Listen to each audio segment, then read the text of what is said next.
Assalamualaikum warahmatullahi wabarakatuh. Perkenalkan, nama saya Risa Amartia Nur Febriana, mahasiswa pendidikan luar sekolah Universitas Negeri Yogyakarta, akan melakukan praktik jurusan dengan tema mengedukasi lansia sehat di PKH Lansia Dusun Kretek, Parangtritis, Kretek, Bantul. Pokok bahasan yang akan kita bahas, yang pertama ada pola hidup sehat lansia dengan makanan bergizi seimbang. Yang kedua, kesehatan jasmani dan rohani lansia dengan olahraga ringan. Yang ketiga, cara menghindari stres pada lansia. Masuk materi yang pertama, ada pola hidup sehat lansia dengan makanan bergizi seimbang. Masuk pada pokok bahasan yang pertama, yaitu ada jumlah asupan gizi untuk lansia.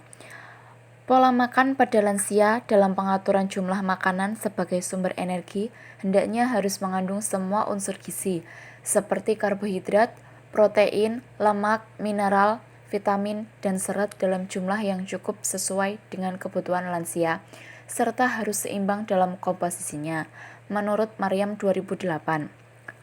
Asupan makanan usia lanjut tergolong kurang lebih banyak dibandingkan yang mempunyai asupan gizi cukup.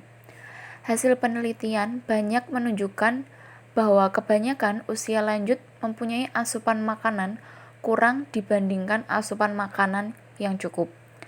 Pemenuhan gizi usia lanjut tidak hanya dilihat dari asupan konsumsi energi dan protein, tetapi juga perlu diperhatikan asupan vitamin dan mineral.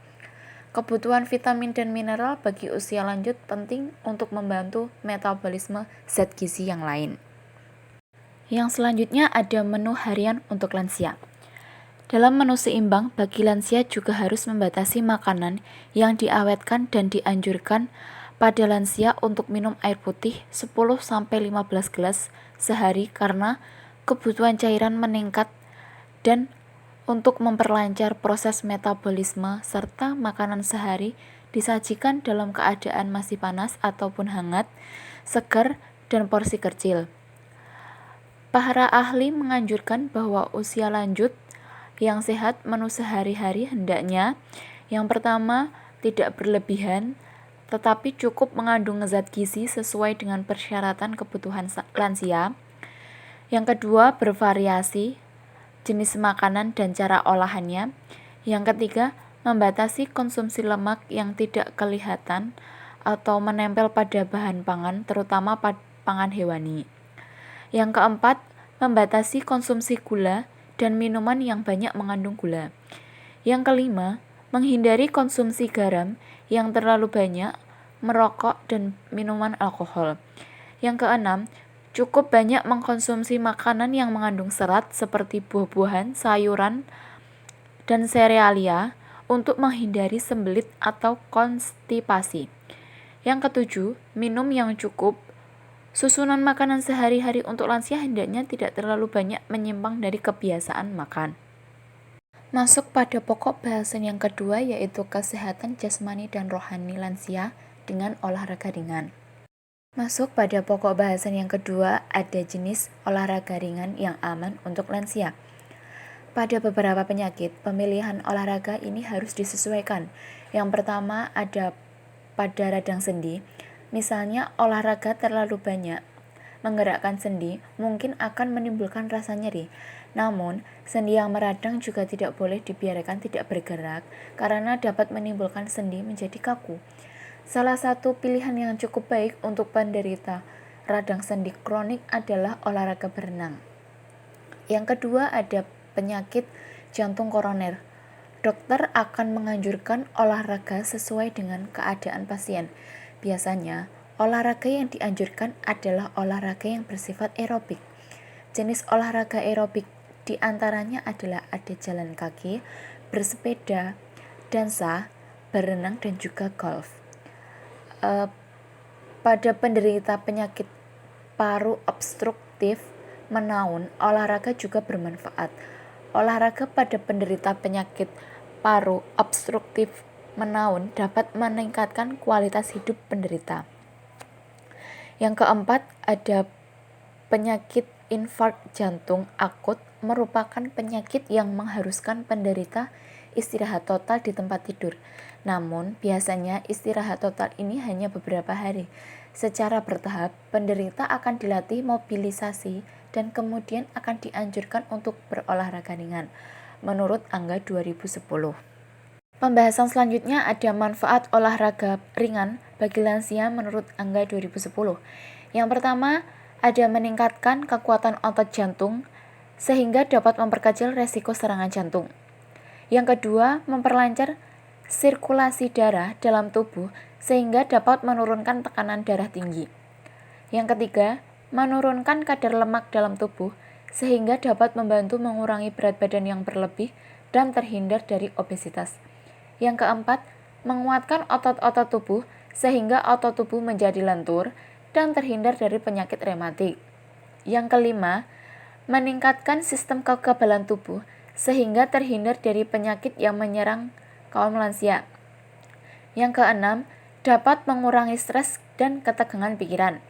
Yang ketujuh, latihan atau olahraga dengan intensitas sedang dapat memberikan keuntungan bagi para lansia melalui berbagai hal, antara lain status kardiovaskuler, resiko fraktur, abilitas fungsional, dan proses mental. Yang kedelapan, latihan menahan beban yang intensif. Misalnya, berjalan adalah yang paling aman, murah, dan paling mudah, sehingga sangat bermanfaat bagi sebagian besar lansia.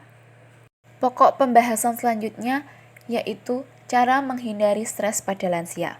Pembahasan yang pertama pada pokok bahasan ini yaitu definisi stres. Stres adalah reaksi fisiologis dan psikologis yang terjadi jika seseorang merasakan ketidakseimbangan antara tuntutan yang dihadapi dengan kemampuan untuk mengatasi tuntutan tersebut, menurut Cranwell Ward tahun 1990. Pada dasarnya, menurut Fraser tahun 1985, stres disebabkan kombinasi dari lingkungan eksternal dan faktor psikologis. Artinya, pada saat individu merasakan bahwa ia dapat berhadapan dengan stresor secara adaptif, kondisi mental atau fisik akan berubah untuk menyesuaikan dengan stimulus tersebut yang disebut stres. Masing-masing individu mempunyai tingkat toleransi terhadap stres. Bahkan jika tidak ada stresor eksternal, individu mungkin menciptakan stresornya sendiri. Fenomena stres sangat individualistik sifatnya. Pembahasan yang kedua pada pokok bahasan ini yaitu faktor yang menyebabkan lansia ini mudah stres. Penilaian peristiwa sebagai stressful tergantung pada dua tipe, yaitu yang berhubungan dengan individu dan yang berhubungan dengan situasi. Menurut Cohen dan Lazarus dan Folkman dalam Serafino tahun 1990, faktor individu, khususnya faktor kepribadian, dapat mempengaruhi penilaian terhadap stres. Faktor-faktor tersebut mencakup faktor intelektual, motivasi, dan karakteristik kepribadian. Untuk faktor individu yang berubah menjadi bukan stresor pada individu yang sama, namun pada saat yang berbeda. Misalnya, seseorang anak menganggap nilai ujian matematika yang jelek sebagai stresor, tetapi saat sebagian besar teman sekelasnya mendapat nilai jelek bukan sebagai stresor lagi bagi anak tersebut. Pembahasan yang ketiga pada pokok bahasan ini yaitu cara mengatasi stres pada lansia. Yang pertama ada olahraga. Berolahraga secara teratur merupakan hal yang sangat penting dalam mengurangi stres. Yang kedua ada hobi. Melakukan banyak hobi yang disukai lansia dapat juga mengurangi stres pada lansia. Yang ketiga, menjaga persahabatan antar sosial lansia. Yang keempat, dengan banyak minum air putih akan membantu memulihkan tubuh lansia dari kekurangan cairan. Yang kelima ada meditasi. Menurut para ahli, mengatakan bahwa alat yang sangat ampuh dalam mengatasi stres adalah meditasi. Meditasi sangat membantu membersihkan pikiran lansia dan meningkatkan konsentrasi pada lansia. Yang keenam, makan. Ketika seseorang mengalami stres, suatu reaksi yang alamiah jika lansia tersebut kemudian melampiaskan dengan mengkonsumsi banyak makanan. Yang ketujuh, tidur. Jika tubuh lansia sedang lelah, tidak mudah bagi lansia dalam mengendalikan stres. Sekian video yang dapat saya sampaikan. Semoga dengan adanya video ini dapat mengedukasi lansia menjadi sehat dengan menerapkan pola hidup sehat lansia dengan mengkonsumsi makanan yang bergizi seimbang dan dengan berolahraga secara ringan. Terima kasih. Wassalamualaikum warahmatullahi wabarakatuh.